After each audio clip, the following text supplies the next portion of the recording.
Hi, I'm Ben Mankiewicz. Thanks for joining us on TCM as we take a cinematic journey through New York in the 1970s. We've taken this trip fairly often over the years because that decade and the movies set and shot in the city yielded some of the best films of the new Hollywood era. Tonight, we're taking our inspiration from the new short film, Song of My City, directed by David C. Roberts. The 17-minute film, which premiered last year at the Telluride Film Festival and had its TCM premiere earlier tonight, is a montage of scenes from 40 movies set in the grit and the flickering neon of New York in the 70s. We'll have an encore presentation of the short in a couple of hours. But first, one of the crime thrillers Roberts used in his Salute to the City, 1974, released by United Artists, The Taking of Pelham 123. The story is set around and aboard the subway train that leaves the Pelham Bay Park Station in the Bronx at 123, hence the title, Pelham 123. Walter Matthau leads the cast as a transit authority detective whose day takes a hard left turn when four men in disguises seize control of a train, taking the conductor and several passengers hostage. The hijackers go by Mr. Green, Mr. Gray, Mr. Brown, and their leader, Mr. Blue, played with charm, yet undeniable menace by Robert Shaw. If you're a Quentin Tarantino fan, and you should be, you may recognize the names of those characters.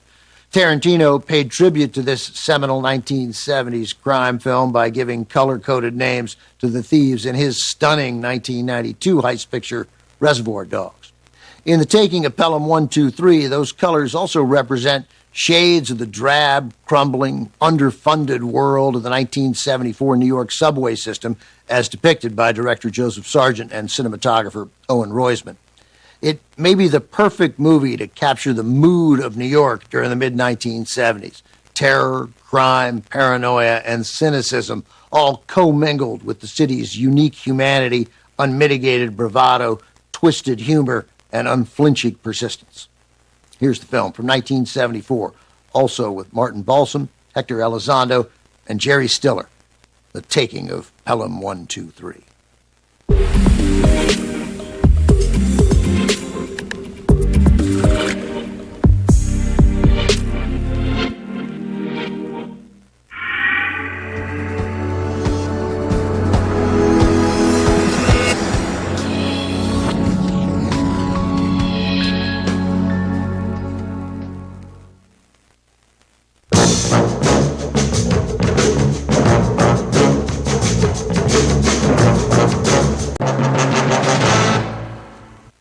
The Taking of Pelham 123 is based on a novel by John Godey, the pseudonym of Morton Friedgood.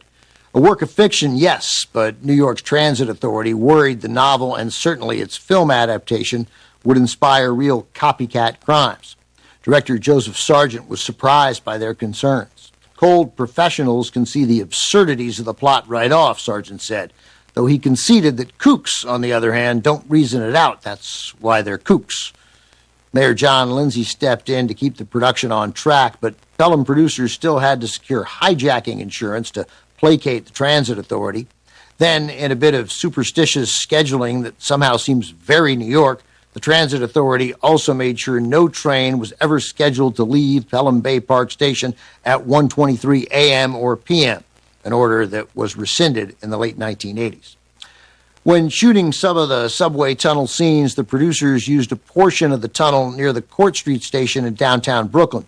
The station had been abandoned since 1946, but the producers still had to pay the Transit Authority between $250,000 and $275,000 to shoot there. Today, the station is home to the New York Transit Museum, and it is still used often as a location for movies and television shows. Coming up, one of Martin Scorsese's earliest visions of New York in the 70s, Mean Streets. But first, an encore presentation of a short film that uses shots from Mean Streets, The Taking of Pelham 123, and other movies to showcase the New York of the era. Song of My City is next on TCM. Next on TCM, Song of My City, then Mean Streets, and later, Shaft. We can dig it on TCM tonight. Take the journey